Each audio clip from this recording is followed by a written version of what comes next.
I think the biggest thing for us is just building a culture that people want to be a part of. So I see and I hear so many people trying to go out and recruit people, and you're trying to ask them to come work for us. And I don't want that. I want people reaching out to me saying, hey, I want to work with you. I want to work. And we get that all the time. I get it to my personal Facebook. These guys get it to their personal Facebook because they see people that are happy. They see people holding up checks for $20,000, $30,000, $50,000 at a time that they made in a week, and they want to be a part of that.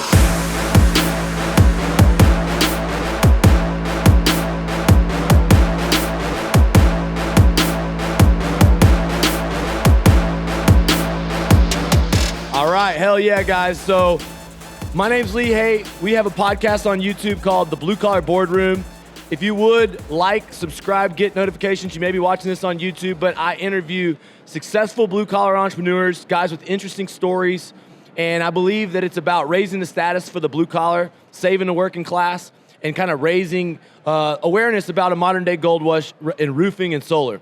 I'm here with Todd Price. What's up, my man? How you doing? What's up, brother? How you doing? Me and him were having an epic discussion here, and it had nothing to do with roofing. And a lot of times, we talk about growing our businesses, we talk about making a lot of money, but that's not even the most important or most interesting thing about us. My man Todd here, he's got a tough past. I mean, how'd you find roofing? Man, so I was actually in the fitness industry for a long time and kind of fell off, went way south, and was an addict for a long time. And finally, when I straightened my life out, I got back into the fitness industry. Wasn't what it was initially, and had learned all my sales techniques from the fitness industry. Obviously, it built me a lot of value, taught me how to build value in a product. And from there, I had a buddy that was doing it and told me that, man, you really need to get into this. There's some money, and this was 15 years ago, so I didn't believe it then. There wasn't as much hype around it. And so then he started sending me pictures of his paychecks. And from there, I was like, all right, I got to figure this the fuck out. I got to figure out, how I can get into this. And so I just quit cold turkey. I quit the gym and went straight into it, started my own company. And oh, yeah, you're from Atlanta, right? Yep. So what part of Atlanta are you from? Lilburn, Lawrenceville. Oh, shit. I had an office in Norcross back where I met my wife. Yeah. And know a little bit about the Atlanta market. One thing about it is I kind of left behind a gold mine. There was a lot of hail and a lot of kind of marginal damage. And over the years, I've seen many people stick behind and make a lot of money. When was that when you got started? 9 years ago. 9 years ago. So was it 2010, 2011? About, yeah, somewhere in there. So it was the first storms that came through? Mm-hmm. I know 2012 we got hit pretty good. So, talk about your first year in the business, man. Were you one of these $1 million producers for yourself, or did you focus more on builds, or did you build a team? How did you attack your first year? So my first year, I was more in the field, and I was doing all the training with all the guys. It was me and one other partner, and really focused on training, building value, continuing education. But no matter how many people I was training, I was always $1 million producer. That was huge for me. I had to make sure that we had money coming in to cover our nut on everything. And, but it took us a while, because on top of that, I was also doing all the ordering, all the, sending in all the COC. I was doing everything. It was like a one-man show for me. And, but it took me a while to get our brand out there. But once we got the brand out there, and I did it all from social media. I don't know anything about marketing. I just kind of learned on my own. And we did it all from social media, and took off, and once we got our name out there, it was game over. Well, let's walk back, because I know that you've since grown the business rapidly. You're one of the biggest roofers in Atlanta. Did over $25 million in sales. Man, let's give this guy and the team here a round of applause. It's an incredible number. I kind of want to talk about, before all that, we were talking about, you recently had kids, you were really involved in fitness, you were building a business, and you kind of let some of that slip. I also have been there before, and I was just kind of sharing with you, the last 2 years since COVID, been working out, I've been seeing your transformation. So can you talk to them a little bit about what we were talking about before we got on here? What got you started in that journey? Yeah, so, and I talk a lot about this when I do any sort of public speaking, because I think they go real hand in hand. But just like you're doing your fighting now, You used to train too? Yeah, so I used to train MMA, and then I switched over to bodybuilding, and then I have 2 small children. One's 5 and one's about to be 3. But trying to grow the business and having my first daughter, it was either daddy time or business, and that's all it was. And I let myself go, and I turned into a fat fucking slob. And were you angry? When I looked in the mirror, I was. So, I had to hold myself back accountable from a fitness standpoint. And I wasn't happy with where I was. It wasn't who I was as a person. So I had to say I got to make time for myself again. And so I did that, and I got back into bodybuilding, and I went 100% 0 to 100 and scheduled a date for a show. And these guys will tell you, there's no days off for me. I got my meals with me here. I'm halfway across the country from where I live. I'm still working out every day, doing what I got to do. But just the discipline and the structure that comes with something like that, as you know, from doing any sort of MMA, that transfers over into business. And we all push that. Everybody here works out, rides bikes, Ray rides bikes, does some sort of fitness related aspect, because I feel like the discipline in that, even it's the shit you don't want to do. Hell yeah, man. You've heard so many Jocko, you've heard David. Discipline equals freedom. He's speaking at the event. But I saw that. One of the things Andy says, and I want you to kind of like take it a little further. He says, the more disciplined I am on myself, the more disciplined I can be on my team. 100%. How do you think that carries over, and what specifically? Well, I think the biggest thing is because if I can't hold myself accountable, how am I going to hold anybody else accountable? Mm-hmm. And people see that. My guy Chad right here will walk through the office. I'll be working and eating one of my meals, and he'll tell you exactly what meal I'm on, because he knows my discipline, my structure every single day. Mm-hmm. And these guys fall in line with that, and not that they want to bodybuild or not that they want to do exactly what I do, but we're all holding ourselves accountable, not only from a work standpoint, but also outside as well. It makes it almost like you're a personal development company as much as you are a roofing company. And you got to be. You got to. I think Kurt said it yesterday in there that a lot of times people allow their personal life to transcend over into business. Yeah. And that can greatly affect their numbers. It can greatly affect their morale. Sometimes they don't drink. Sometimes they're just workaholics, but they're still not healthy. Correct. Or maybe they do turn to partying too hard. Yeah. Or they're not happy because they work too much. Right. And you got to figure out a fine balance and make sure that the guys are happy, make sure that they're healthy, make sure they're taking time off, but also working when they should be.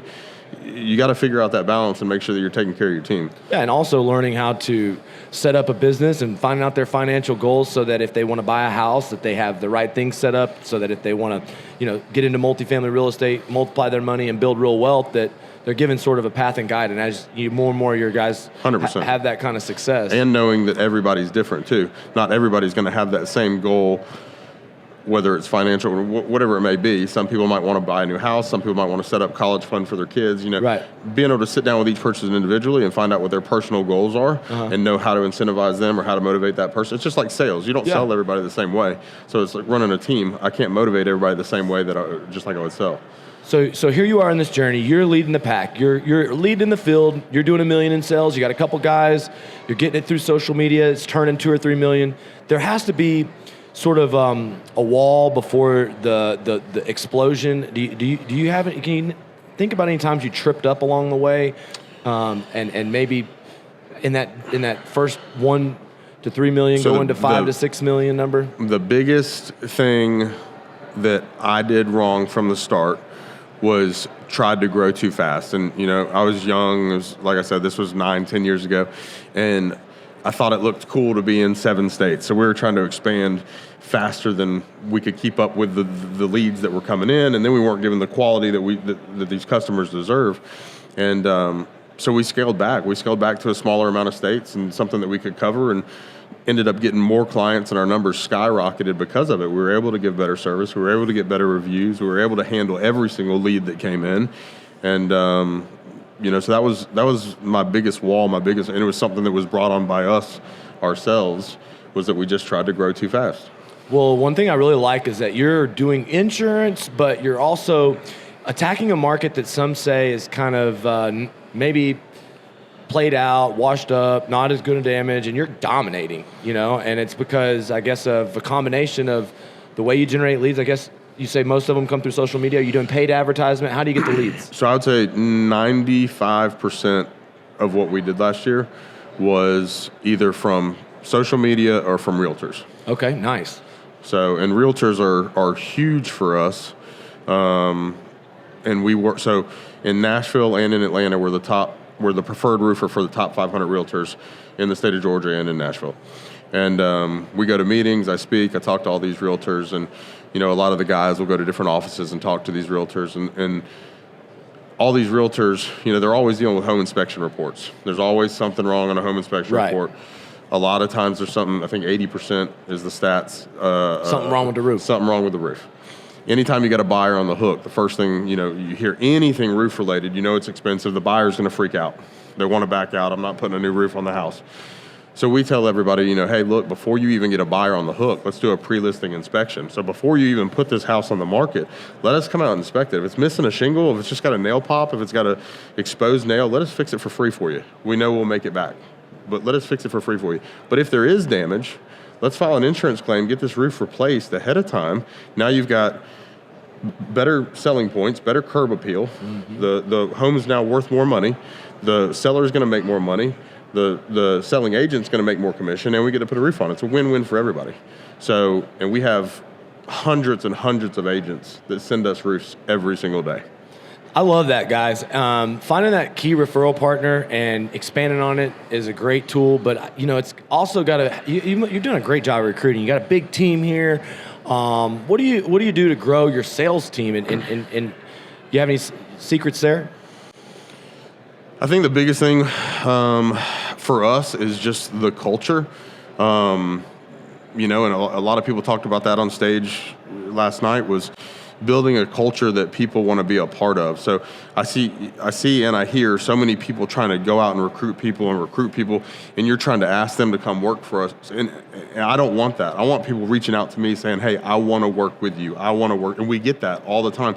I get it to my personal Facebook. These guys get it to their personal Facebook, because they see people that are happy. They see people holding up checks for $20,000, $30,000, $50,000 at a time that they made in a week, and they want to be a part of that. They see these big trucks, they see the fitness that we do, they see the team even type stuff that we do. From a long time ago, just to give small donations, giving back to the schools, doing big things, giving back to the community. We gave over $100,000 back to schools. Talk about that program. What made you think about that? Because I thought that was so cool. So this was explain to them the program, how it works. So what we did was every single month, and we still do this, but every single month we want to do some sort of giving back to the community, whatever it may be, and. One month we had decided, hey, let's do a giveaway, a raffle, and whoever wins, we'll donate $5,000 to that winner's charity of their choice. So Ray actually had the idea that he wanted to, and this was before my daughter wasn't old enough to be in school, but he had the idea that, I want to pay off school lunches. And I was like, what the fuck do you mean, pay off school lunch debt? Like, I didn't understand it. My kids weren't in school yet. Right. I didn't get it. So he explained it to me, but essentially the more and more we got into it, if somebody goes 5 days, if a kid goes 5 days and goes into debt, it's $11.25. They can no longer get a lunch. So if you forget to pay for your kid's lunch, or you're broke, or having a hard whatever time, the case may be, they'll go through the lunch, they'll get a hot lunch. When they get to the end of the line, they'll throw it away, and they give them a sack sandwich and a water. And to me, that's not fair to the kids. No. So this was Ray's idea. We started this, and so we started doing 2 or 3 schools every single week, and we'd go out, we'd figure out what their school lunch balance was, and every single week we'd pay off 2 or 3 school lunch balances to bring these kids back down to zero. But man, the stories that we were hearing about kids that during Thanksgiving or Christmas, when we were happy, as kids growing up, these kids are crying because they're packing up half their food to take home to the little brother or sister, or crying because they know they're not going to have any food during that time. And so we tried to do our part, and then COVID came in, and the one good thing COVID did is now that everybody gets free lunch, which is awesome. So now, we still try to think outside the box every single month on other things that we can do as far as giving back and doing backpack drives or canned food drives. We just partnered up with a company called Sleep in Heavenly Peace. So we have a big warehouse behind our office that we don't use at all. So we let them use that as their warehouse. And so now we'll have build days where essentially we build these beds for kids. And then we also have delivery days. So there's families that are on this list. Oh, that's that awesome. Kids are sleeping on the floor in these houses because they can't afford beds.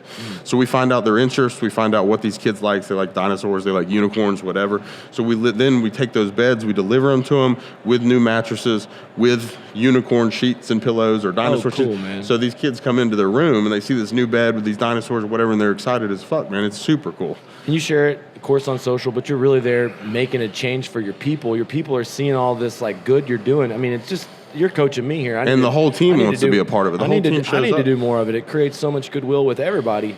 And I mean, that's kind of like business models changing in our world, the Tom Shoe model and, you know, all these different companies that give back. There's actually an insurance company. Y'all heard about, you ever heard of Lemonade Insurance? Yeah. Yeah, it's great, man. It's crazy. So tell me, a lot of people get to the $10 million number, all right? But not that many people get to 20 million. Not that many people get to 25 million plus. You're getting into the stratosphere, and as you continue to grow, you're about to be in the top 25. So how did you go from, you know, kind of a regional guy to kind of really going from 10 to 20 million? The biggest thing for us is, you know, every year. So one, as we go through each year, I track every single number that we do. So I track what we're projected to hit every single owner's meeting every month. I sit down and say what we're projected to hit. And to hit these numbers, this is what we have to do each month in order to get to this goal before the end of the year. So I make sure that I keep track of numbers, one. The other thing is we become more and more efficient and develop our processes every single year to where we can be more efficient in those processes. But that's probably been the biggest thing. Is learning processes. Leading by numbers and process is a process. Yep. There was a podcast of the guy that sold his business to Angie's List. He's like, have a process for the process. That's the whole business.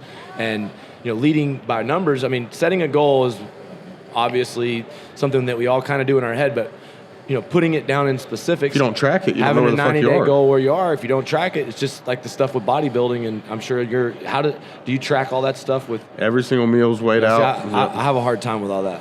Yeah. I have a hard time with all that. I got a scale. Every single meal's weighed out to the ounce. See, that makes you a hell of a damn yin to the yang. So you said business partner. You have a business partner? Yeah. So there's three main business partners. So we have a little bit different business model than most. So as you know, just like, you know, Texas, you don't have to have a license in Georgia. So anybody with a ladder can go be a roofer. My mom can go be a roofer. Doesn't know shit about it. So in Georgia, every single person that, you know, does roofing for a month, 2, 3, they see people like you and it looks so fucking easy, and then they think that they can just go do it. Mm-hmm. And they don't see all the back office. They don't see the insurance aspects of it. They don't see the workers' comp and the audits and this and that, whatever else. So to help with retention and to help with the growth of our own company, obviously, and to keep from these young kids that want to go off on their own, we want them to be successful, but we don't want them to go off on their own and fail. So what we do is, it's me, Ray, and Lance are the main partners. And then as we've grown, we've trained people up to become managers. And as they become managers, their numbers are on point. Well, then we give them a team to lead and oversee. If they can lead and oversee that team, they're going to get an override off that team. They got to recruit people, train people, hold them accountable, make sure their numbers are on point, make sure that they reprimand, praise, et cetera, everything that an owner would do. From there, if they want to step up into an ownership role, then we provide the opportunity where if we've been researching other markets that we want to step out into, like Nashville, for example, then we opened up Nashville. We had a guy that was on point, doing everything that he was doing, running a team, and we moved him to Nashville, and he now owns 49% of that market. Nice. So it's almost like a franchise. Yeah, dude, as a matter of fact, your mind, great minds think alike. My Skydiamonds Elite's been so successful for roofers. You know, we've generated $200 million in results. We help people get leads and salespeople, be able to help you get a lot of money. Yeah. But I want to help regular people, and I believe, like, I've had a lot of guys. Dustin Douglas was a salesman. Yep. And I've helped him build a $10 million business in 2 years. And whenever he moved from Atlanta to Louisiana, he asked me for specific, more in-depth help, and we wanted to share more resources. So I became a partner in his business, not for as much as 50% of the business, but a smaller percentage. And essentially, he's a founding member of the Roofing Professionals Network. How many guys on your sales team? 80-ish. 80-ish. Man, what an absolute beast.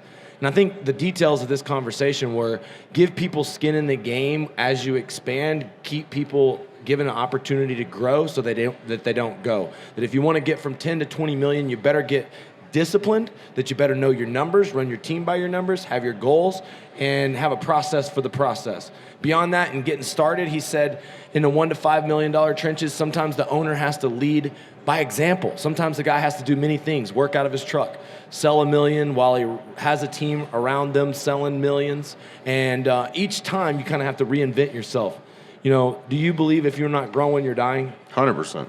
And so sometimes when we change, Joe Dispenza says, you got to kill the old you to become the new you. Yep. And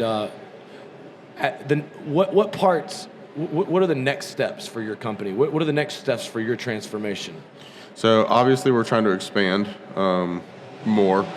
Our goal for this year is to hit over 30, 35, which right now we're on track to do.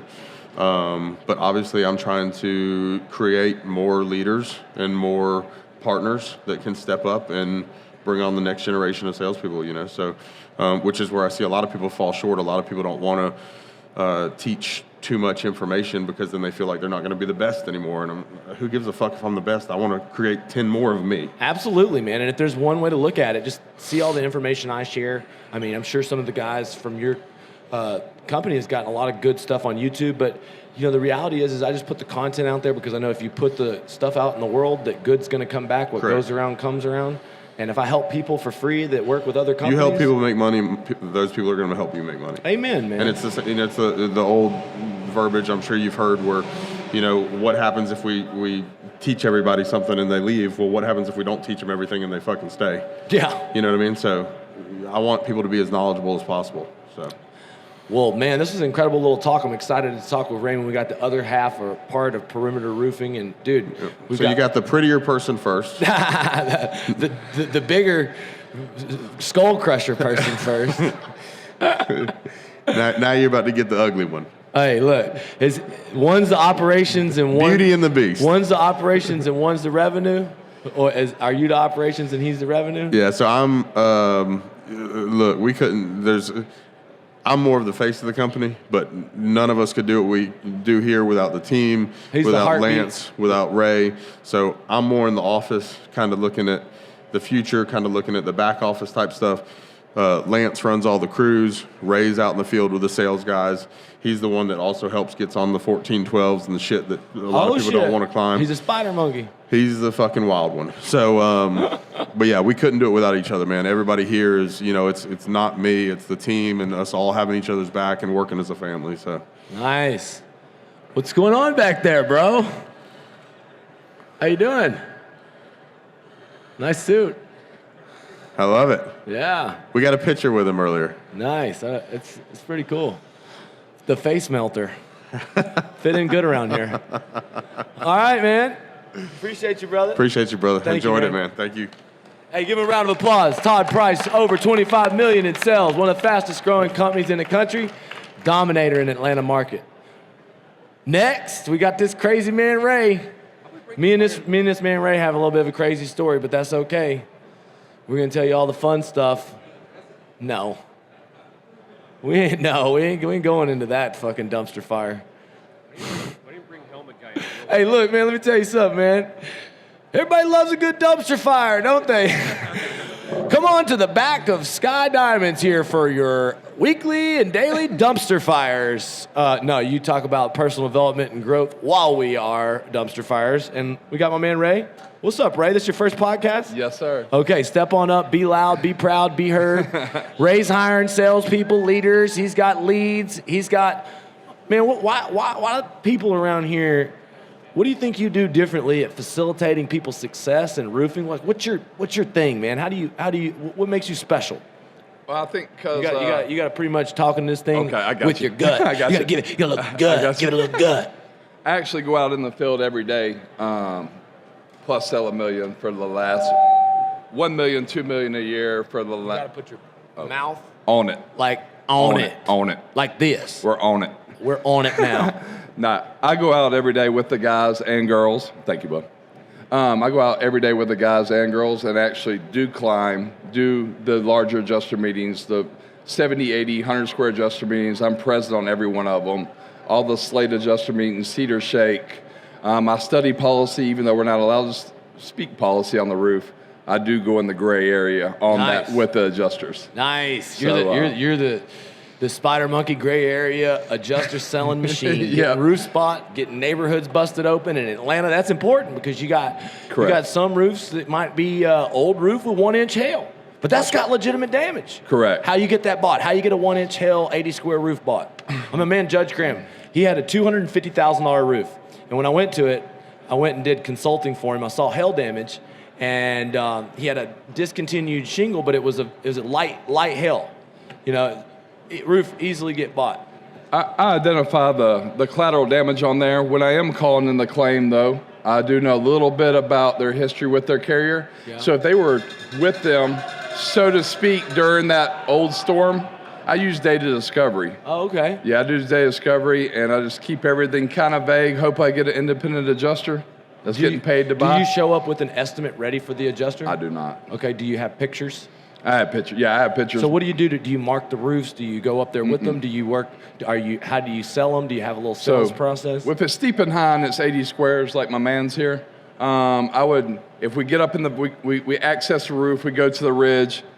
I'm kind of selling the roof all the way up there. You know, I'm showing them the collateral, and they're just like, I'm just not seeing it on the shingles. So what I do at that point is I say, hey, man, we got to get out here on these slopes. So that starts the buying process. That's when they start quivering. That's what I'm saying. So I say, hey, we got to do a test square here. We need to do a test square here out there in the field, you know, on the 12-12. Hey, I know how that Atlanta market, most of the roofs are steep. That's right. There's plenty of good cut-up steep roofs. But if you don't put ice and water shield where the roof meets the wall, what can happen? It's going to leak. It's going to leak, man. I did roofs in Atlanta, and I didn't always do that. And I was blowing and going. This was back in 2011. Boy, I'm telling you. Let me tell you what my nights look like then, okay? Yep. At least a half a Xanax, 6 drinks, 4 blunts, and Thursday nights at Wild Bill's, and then Wednesdays at let's just never mind. Every place you can think of that you probably went to. Yes, I did. But I still ran a company at that time. Somehow. Anyways, so talk to me a little bit about your journey a little bit, you know, because I met my wife, things cleaned up, life turned around, got serious, my business grew. You know, you've struggled with the party scene a little bit, and I think that's kind of a awesome story y'all got here. It's a comeback company with a lot of comeback stories. So what's your story? So, yeah, basically I'll be 10 years clean this June. Mm-hmm. I got a roof in. Yeah, man. Thank you. I got a roofing 8 years ago with Todd and Justin Simpson. Mm-hmm. You know, and then we went on and moved on and started perimeter roofing together. But basically, you know, just staying clean, being accountable, going out every day. I've been racing bikes the whole time. Nice. Mountain bikes, road bikes, Dude, Spartan mountain races. bikes, you can take some nasty spills. I've taken some of the worst injuries of my life on mountain bikes. Yeah. It's crazy. What's the worst one you had? No, I broke a couple frames. I haven't broke any bones or anything like that. Yeah? Yeah, no, nothing. Yeah, lucky dog. Yeah. So I do cross country stuff. You know, long distance endurance racing basically. So 30 miles or more. I love that runner's high. Runner's high. That's right. It's almost as good as the real thing. That's correct. Huh? That's. But correct. you got to work for it. You have to work for it. Tell me about an endurance competition. How far you go, what it is, what you do. So it's about a 3-hour race, 30 miles, 3 hours, whatever you can get in 3 hours. It's usually 10-mile loops. So as long as you get done before the 3 hours, usually you'll get around 28 to 30 miles in. Oh, nice. It's an organized event. It's like chain buster racing. It's a cool little series they have in the Southeast. So that's very cool. So do you find that being a part of a community like that, it helps you get roofs or salespeople? Correct. That's exactly right. You know, you go to a mountain bike or a road bike race, most of those people own their home, and we sponsor all the events. I mean, because them bikes are like, how much a bike? 10 grand, 12 grand. 10 grand a bike? Yeah, I mean, for a race bike, you can get some bikes around 4 grand, a cheaper one. Damn. And I got some of my guys, you know, and like I said, I do it. Now I got some of my guys racing. We had 3 people on the podium at the last race from our company. Oh, that's sick, bro. You went there as a team, man. Yeah. That's awesome, Yeah, bro. super cool. Lindsay races bikes. Jared races bikes. Chad goes to the gym. I mean, there's a phenomenal, we have a phenomenal sales team, but we lead by example. If I would have went out and acted crazy as hell last night, it's hard to hold them accountable because my sales team come from the same path that we have. That's what happened. Whenever I was out acting a fool in Atlanta, I can remember my best salesman one night, we got into a fight, knocked him out, and next thing I know, he don't want to sell for me no more. And when they probably try to take your company over, steal your guys, everything else. So it's already a cutthroat industry. Yeah. So if you can be a leader, and lead by example on the roof, off the roof, on the weekends, on Facebook, on social media. Hey, then if you leave me, then you left me. Hey, look, that's it, man. And that's the thing. People don't fire companies. They fire their boss. When Correct. They outgrow their leader, they go. I can remember even after doing 1,000 roofs at 25 in Atlanta, because I was sort of reckless and not a storm catcher and didn't build a brand and didn't have referral partners like realtors and didn't commit to some of these higher principles. I had to travel and chase storms. We went on to Greenville. We went on to the next one. And you and Todd stayed there and made a business, a local business that's consistently grown, that's now fucking sick, $25 million. Oh, we're blessed. I mean, we've been riding the wave, for the last, 8 years. So look, one of my biggest struggles is revenue officer, and this is where there is a little touch to the dumpster fire, but not too deep to it, okay? Yeah. All right. I hate losing salespeople. Correct. It fucking drives me crazy. Yeah, correct. There's companies in here. Oh, actually, that's really awkward. I just realized a really weird hypocrisy. But okay, there's all kinds of different hypocrisies here. But the thing is sometimes if you don't give people a place to grow, then they go. If your business isn't good enough, meaning you didn't give them enough mentorship, you didn't give them enough leads, you didn't give them a place to keep, on their path. Ed Milet says is if you can't find a way for their dream to fit inside of your dream, then your dream's not big enough, you didn't do enough job guiding them, and you lose them. And we got into a little bit of a argument, but all water on the bridge now. How do you deal with, rebuilding and losing good people? Yeah, so learning from that experience. What'd you learn?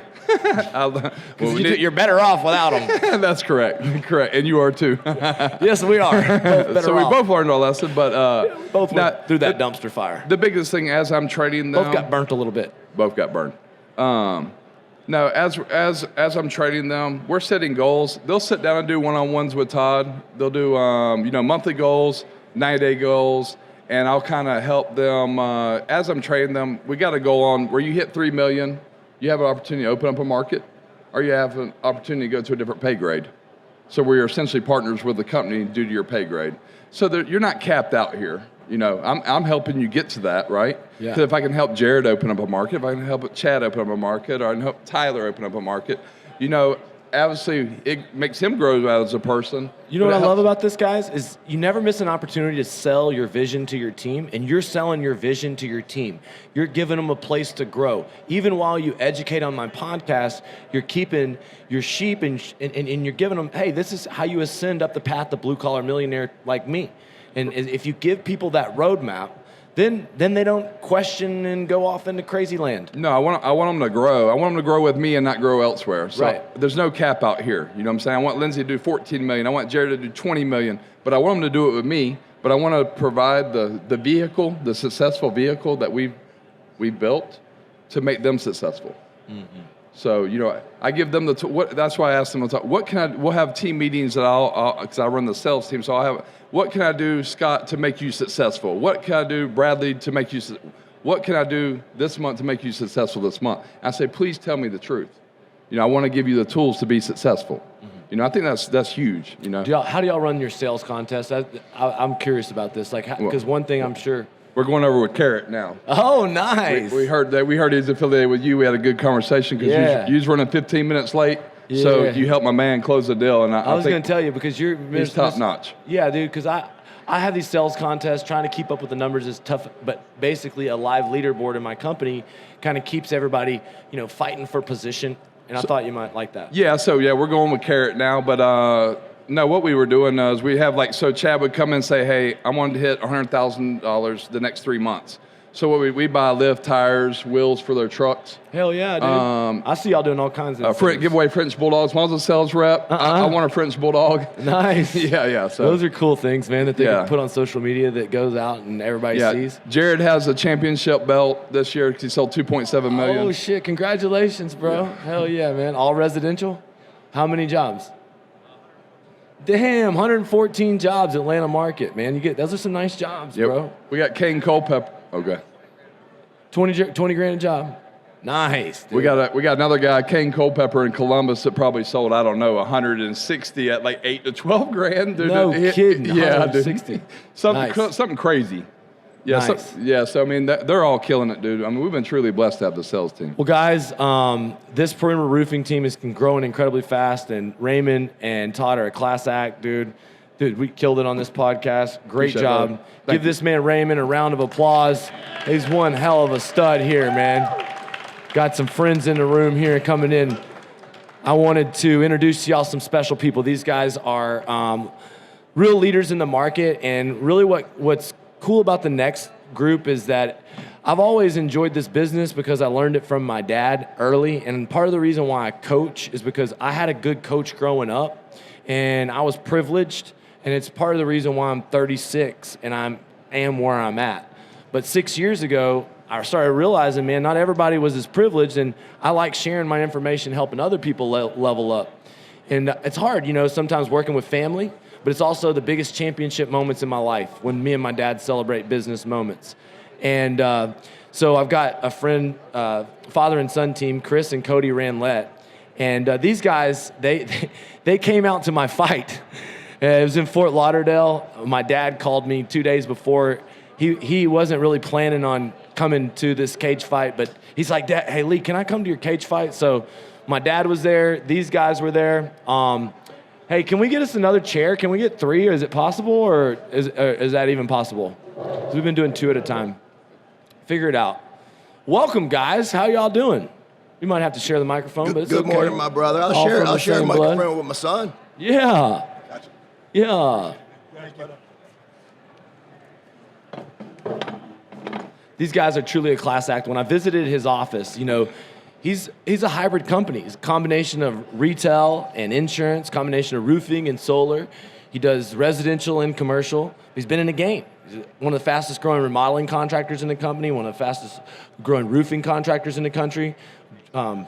Nearly 30 million in revenue this year, close to. We were high 20s, so yeah, it was a pretty good year. Pretty big year, man. That's pretty fucking big, man. I'm really proud of y'all. I mean, doesn't matter how much revenue you're doing. These guys, they're a class act with how they give back in their community. They're constantly doing charity. The culture that they have, and stud club with your parties and fun time, and also all your Kris Con vacation time. It's all about the culture and it's all about fun, but. I'll never forget, man. This guy was the first guy one time when I was on stage, and he's like, Lee, I'm in. Everybody in the room was just kind of sitting around looking at me Well, he was getting ready to start this long pitch about how you got to join his university, and he was 25 grand, and I knew it's 100 grand now, buddy. He was going to be about another 40 minutes trying to do this pitch, and I'm like, man, freaking Ravens are playing. I got to get out of here. I'm like, Lee, take my card, swipe my shit. And what happened? He took the card and swiped it, and I've learned a lot from his university for sure. And Cody has definitely been a recruiting, selling machine. When you came in at first, you were $1 million seller. Then you became $1 million seller with a $10 million team. And then this year, what's your team's impact been? You have to talk into it. Yeah, last year my team did about 13 million. So I think coming to Lee's event, it started out at about 4 in 2019, and 2020 was I think 11. That we did over 13 last year. Grew from probably about 5 or 6 guys personally to over 25 guys. So just the recruiting strategies really helped. The glorifying some culture on Instagram really helped. Hell yeah, man! You were already doing a lot of that stuff. Y'all were already growing, anyways. I think being coachable is so awesome, even though you had tons of success, even though you've been in the business 20 years. But Kris, talk to him. The business has changed. When you first got into this, was it easier? It was a lot easier because I'm old, so I was the only one. I was the only one really doing it in Maryland. There's only like 2 other companies. We all just stayed away from each other, and it was we freaking killed it. I was doing probably 5 or 6 million a year just by myself. Yeah, man, 5-6 million in sales by yourself. I actually ran into these guys at Cockyville storm in Maryland. These guys were dominating. It was 2 days after the storm. We kicked your ass in Maryland. Yeah, you did. Painted that shit in red. He tried to come up in my hometown, in my backyard, and bring this Florida stuff. I'm like, you better get stepping. Yeah. I stuck around there for a little while, okay? But the thing is that, when I visited his office, he had production run from inside the office. He had meetings for each department. He was leading his team through basically meetings with each department, but having high quality of life with lots of time. He lives in Fort Lauderdale most of the time, even though his business is in Maryland and in Fort Lauderdale. But I guess it's hard for these guys to always focus on recruiting and delegating. But there's been times in your life where you had to actually go out there and sell. How do you know when it's time to change, and how hard has it been for you to change over the years? I mean, I'm really fortunate. Like I said, I've been doing it for 32 years. So, I mean, for me, again, we have so many employees. We have 85 employees in 6 different states. So I have a lot of managers that are truly invested in the company. They're invested in their future. So they're committed to make sure Kris Konstruction is going to continue to grow. So if I could give anybody any advice, is pay your people a little bit more than they're worth. If they're worth it, the culture, take them on these fun trips, take them out to dinner, reward them. I know Lee gives his guys Rolexes. Not everybody wants a Rolex, but everybody wants to feel important. So whatever that takes, it's something different for everybody. But making sure you appreciate your people, and you take care of your people, take care of your customers, they're going to take care of you. Yeah, Cody, so talk to me about, you went out to California to go to school. You're in college. Did you want to get in the family business at first? I did not, no. Okay. That's what I thought. And so... How come? Yeah, how come? I grew up around it. I started knocking doors at probably 13, did that then summers in college. So you got pimped out too? Yeah. So then, summers... How'd that work for you later on in life? I think it worked pretty good. Ended up learning a lot at a young age. Really got into selling at 17, 18 years old. Did it summers in college. So getting out of college, it was a natural move. Was able to bring one buddy on that turned into 30. So really good just being able to teach the process. Well, that's how it is. It's one at a time. I mean, and the cool thing about him is that you do a stud club and you take your guys out to events, but you're constantly sharing the stuff on Instagram and on Insta stories. And most of the roofers in here, if you asked them who has an Instagram, who's posting Insta stories, who's using Instagram as their primary recruiting method, how many guys in the room? And for you, would you say that's about one of the primary tools? Yeah, that's where we probably bring in about 80% of our reps just off of Instagram. We don't have any ads out on Indeed, nothing out on LinkedIn. We really only hire people that come to us. So we never look. So when they're coming to us, they already knocked that first door. They already reached out to us. They took the initiative. They're normally go-getters. They've a lot of times been watching what we're doing for 6 months, or at this point now, some have been watching us for 6 months or 2 years, watching what we're doing day in and day out. And when they finally buy in after 2 years and they come to us, they're ready to work.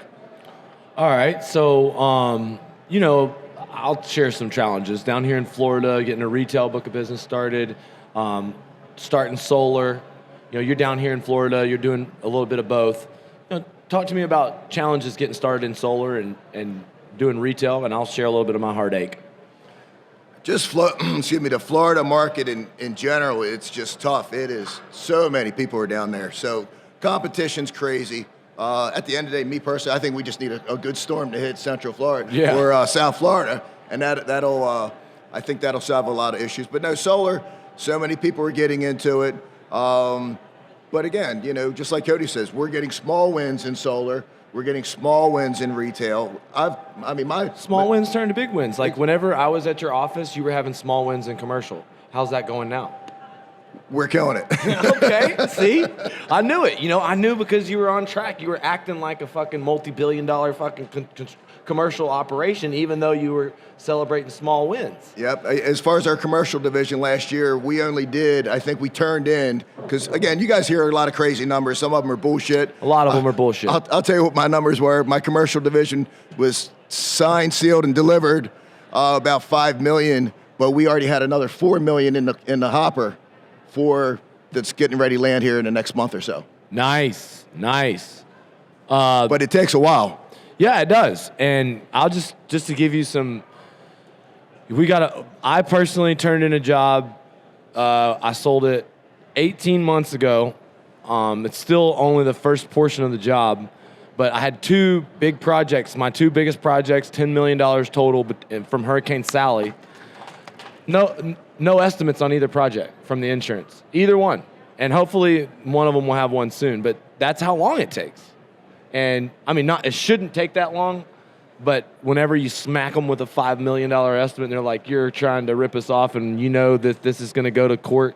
Sometimes at that point, I would not suggest going down to Florida chasing big, large loss like Lee and myself until you guys have already done a couple small ones, $100,000 deals. Well, I did one for free one time. I did a $2 million job for free, and it was a lot of fun. I bet that left a mark. Yeah, I mean, I call it an interest-free loan because they were giving me like $500,000 cash payments. But basically, fuck, man, it was just a way complicated job. I was in over my head. I didn't have the right evaluation for core sampling. It just got out of my hands, and I had to go hire another roofer to do the job, and I should have hired another roofer to do the job to begin with. And I'd have made a little less money, but I wouldn't have made no money. Right. Again, the biggest thing down there in Florida is you have to have a team. There was a breakout session the other day about how to handle the large loss. And again, if you don't have the team, if you don't have the engineers, you don't have the attorneys. I don't really use public adjusters down there. I use them up north, but in Florida, I just sue everybody, and it works. But like Lee said, it takes 12 months to 18 months to get your money, and you got to pay a sales rep. Either we pay him salary in our commercial, which I know we don't like salary. Yeah, but you have to do that in commercial. It's the only way you're going to have. My commercial guy's got a salary. I mean, well, are you hired? I don't know. How much is that salary? I might come over your team. Yeah. Well.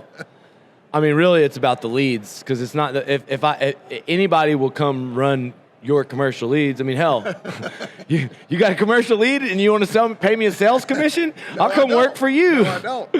You know what I mean? So, talk to me about that. You've been through like the history of using the phone book to generate leads. You've docked doors to generate leads. What do you think's tried and true? What are you doing to kind of supplement? What are your lead gen 30-year experience suggestions? For commercial, it's real simple. And again, we're trying to do other things, but our bread and butter is property managers.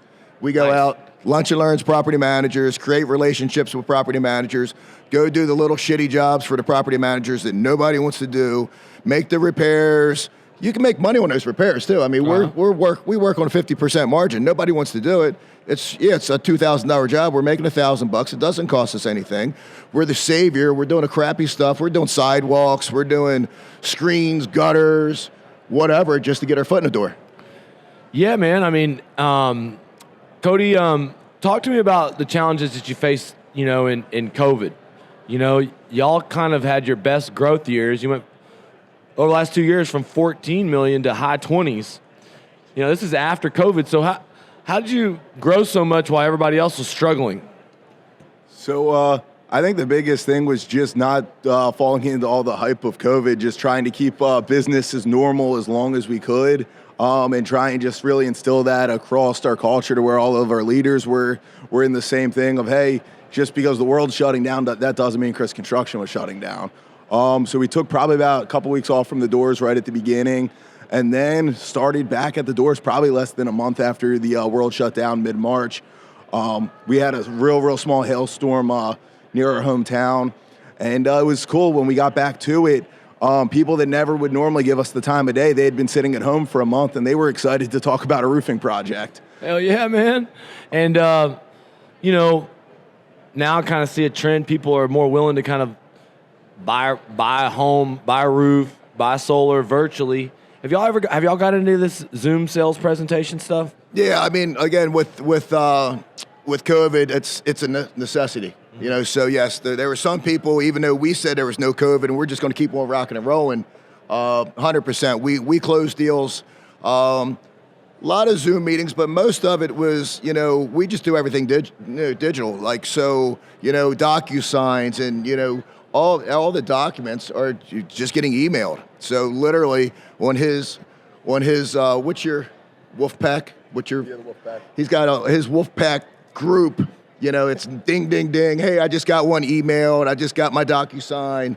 Got 5 DocuSigns today and all that kind of stuff, you know. So it keeps people safe. It shows that we're professional. We're not just a regular roofer. We're utilizing technology and you know, impressing the customers. Okay, so you got your brother as a partner. You got your son as a partner.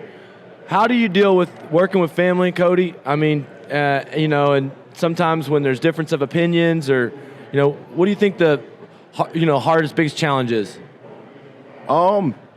Overall, we've done a really good job. I think the biggest thing is just keeping the end goal in mind, which as long as I think you have aligned visions and kind of the big pictures aligned, you can kind of go through any of the hurdles that come along. I mean, we haven't had too many big blow-ups. I mean, some maybe differing opinions early on with just bringing on a bunch of new sales guys and obviously the some of just the growth problems it caused in terms of production and just new guys not being trained up well enough to turn in jobs. So just some of the growing pains there was probably one of the toughest things early on, which really I think came together and realized we did need to keep growing number of sales reps, but clearly we needed a better system to do so.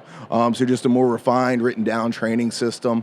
The set trainer that trains all of our internal policies and procedures and gets because everybody that comes in with us is green to the industry. They've never sold roofing before. Most of them haven't sold anything before. So just getting them really trained up is, I think, the biggest thing. Amen. I mean, you grow your business until it breaks, and then you have to redesign solutions and then get back to where you were just so you have a chance to grow again.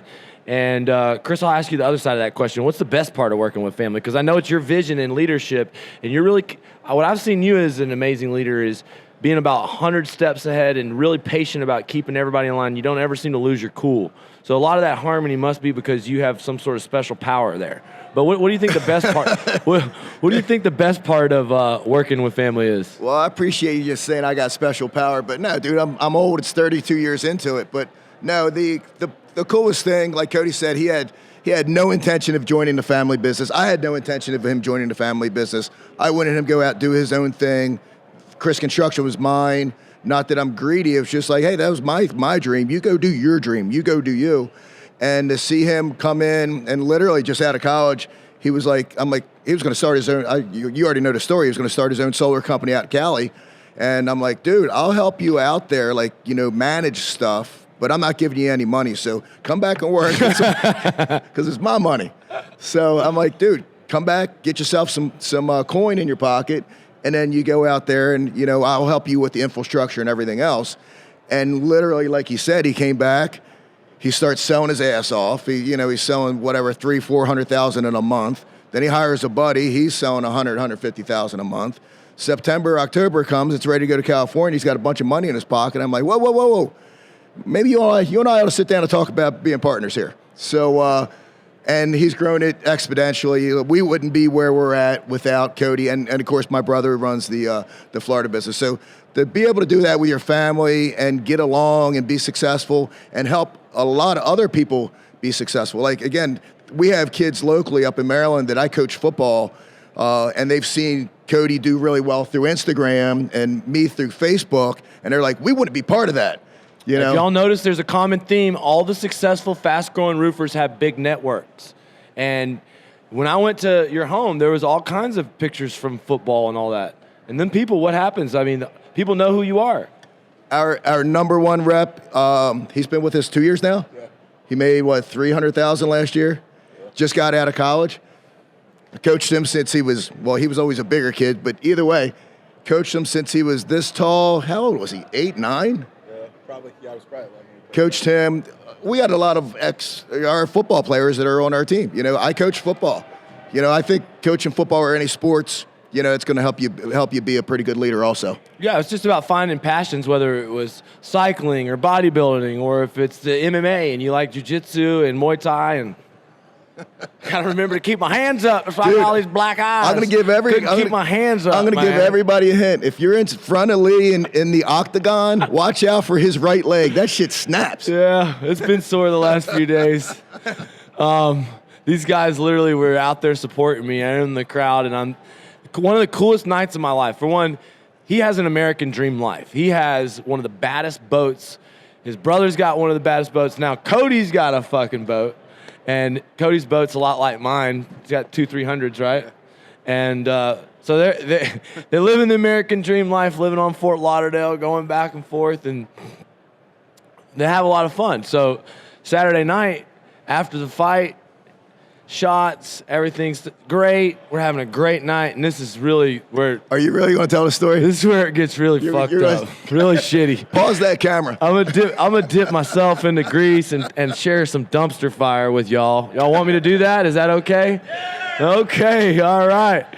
So Kris is one of my best clients, one of my best supporters, one of my best friends, like incredibly classy guy, the nicest guy in the world. He knows how to drink, have fun with anybody. It doesn't matter who you are.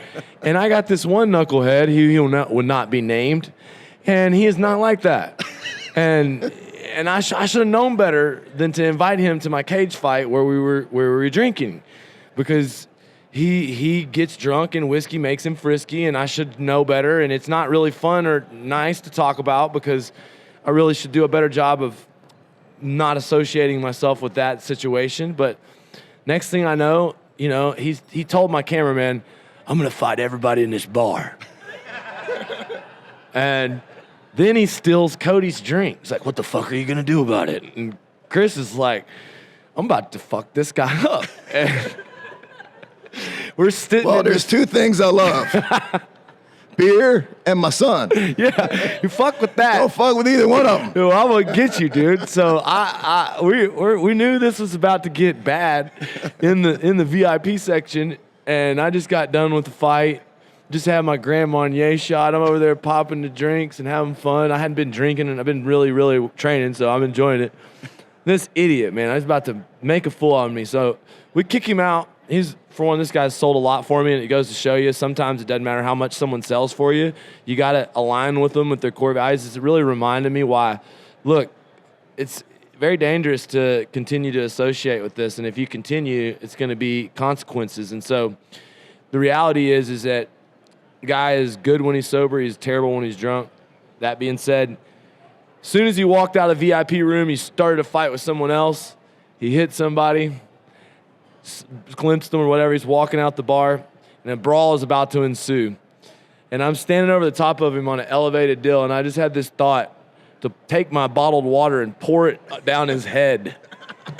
And so my salesman... So that wasn't just a thought. You actually did that. I did it.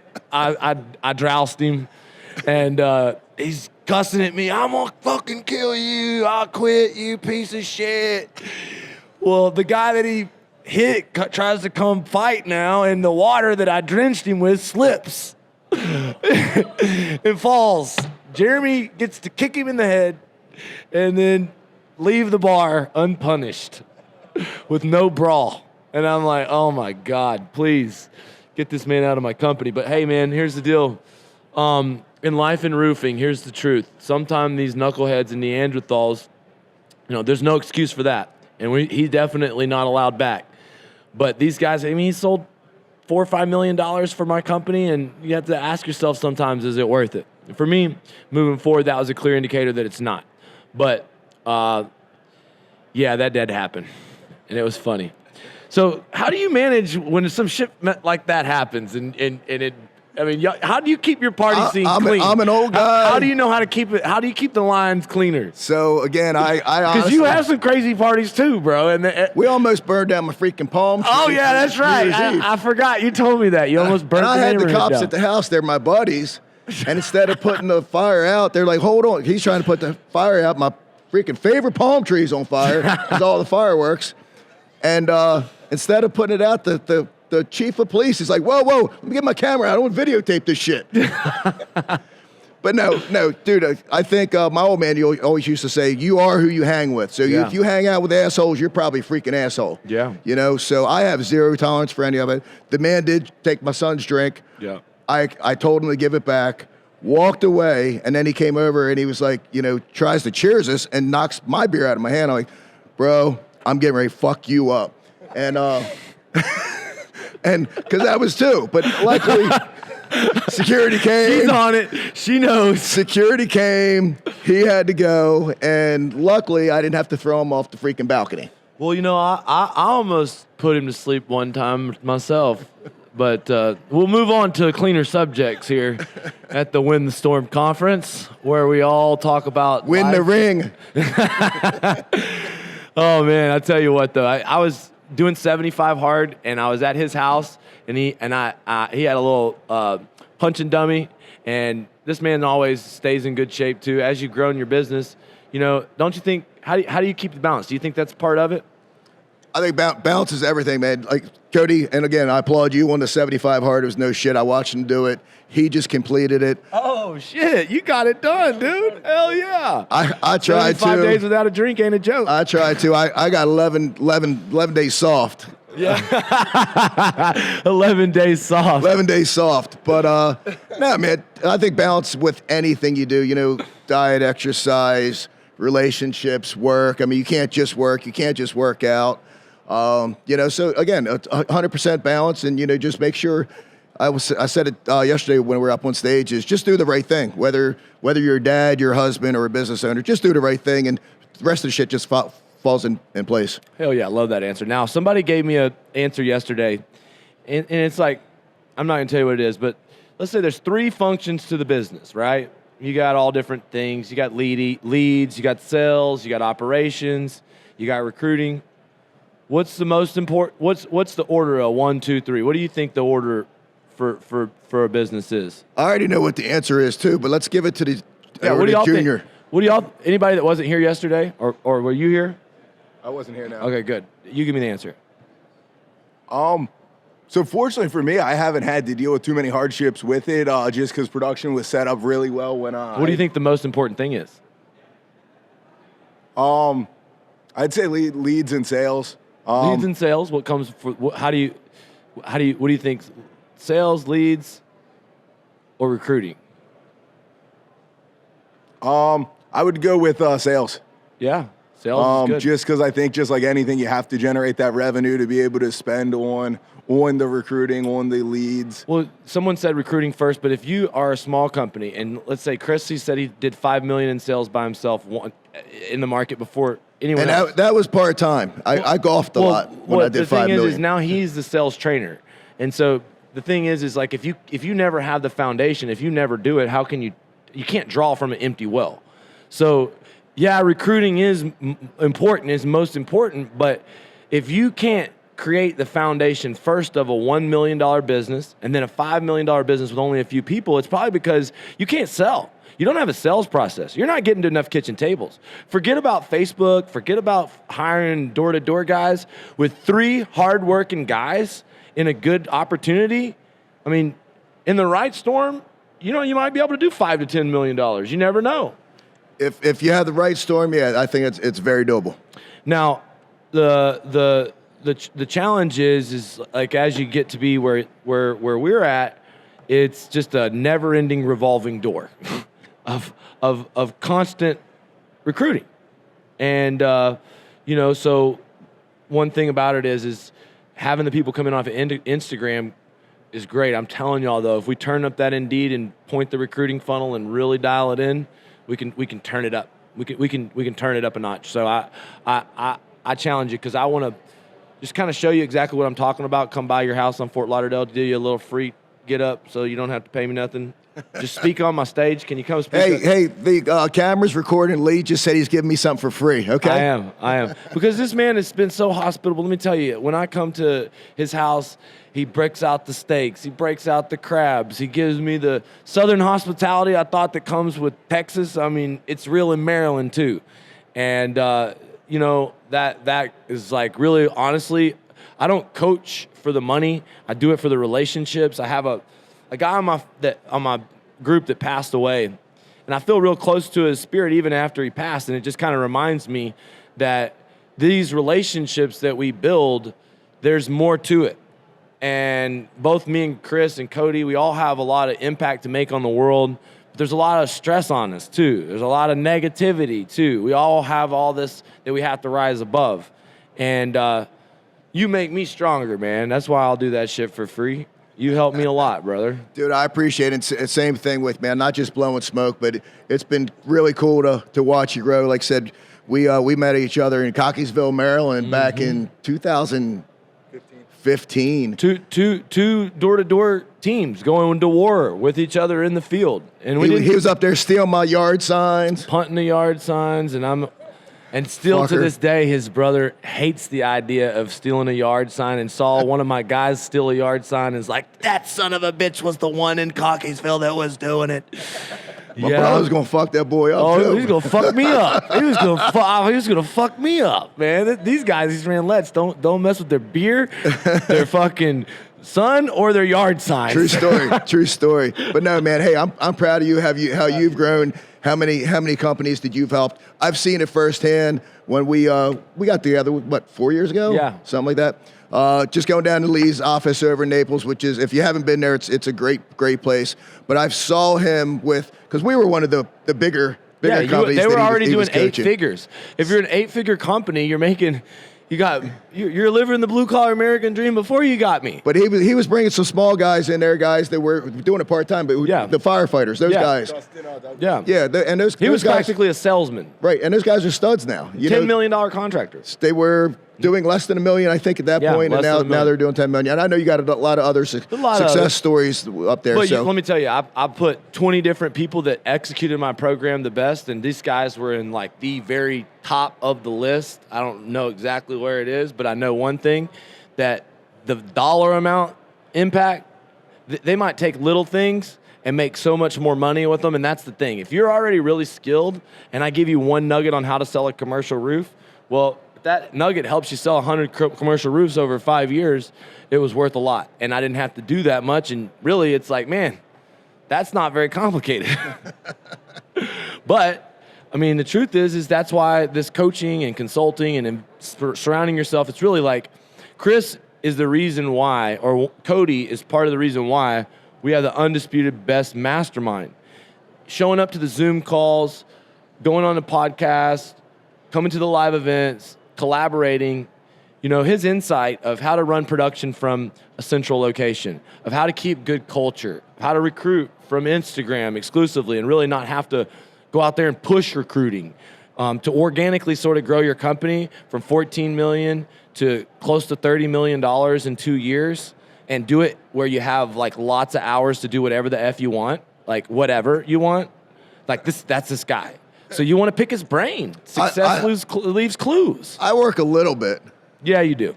And the thing is I do too. The thing is, every morning I wake up and I give my team direction. I give them a 15-minute to a 45-minute call. I have meetings for each one of my departments. I solve the biggest problems, and I make sure that at the end of the day that my key leaders get my one-on-one time once a month, that they get one-on-one coaching. And if you do all those things and you have the right people, there's quarterly workshops, there's Christmas events, there's stud club stuff. But then in between, dude, you got people, guys like James that are out there, as field operators, or Daniel, who's in charge of the solar division, or Natalie, who's in charge of recruiting, who did $20 million in sales recruits for us last year. Good job, Natalie. While she also helped other clients get sales recruits and had their Indeed set up and all that stuff. But you think that you have a bigger company, that you have bigger bills, that's more money, more problems. But it's sometimes more problems that you can hire other people to help solve. And then that means your life, while you might have more money and more problems, but your life actually has less problems because you have more people to cover and you have better quality of life. Is that not true, that as a bigger company guy, that sometimes better? 100%, man. And again, as long as you have it structured and you're delegating, I think that's the biggest thing you're saying is delegating. Surround yourself by the right people. If you don't have the right people, then you can't delegate. But as long as you have the right people, you're delegating. And everything sounds like yours mirrors mine and probably any other successful company out there. Is it's structured and it's tiered, and everybody. Again, I don't talk to everybody in the company every day because I don't have to. I have great other leaders who facilitate that. Well, guys, if you're watching this, you can come see Kris and Cody kind of break down their whole system that he just kind of alluded to. I want to get y'all on the stage at my event if you're down for that. Think you can handle it? Is it during boating season? It's May 27th through the 29th. Is that Memorial Day weekend? Yeah. Oh God, the party police. I might be there via Zoom. That happened last year too. Fuck. All right, man. I really enjoyed this shit. This was great. Good job, guys. Y'all are killing it. Right back at you. Thank you, man. I appreciate y'all so much. Thank you, Lee. Thanks, everybody. Guys, give this team a round of applause.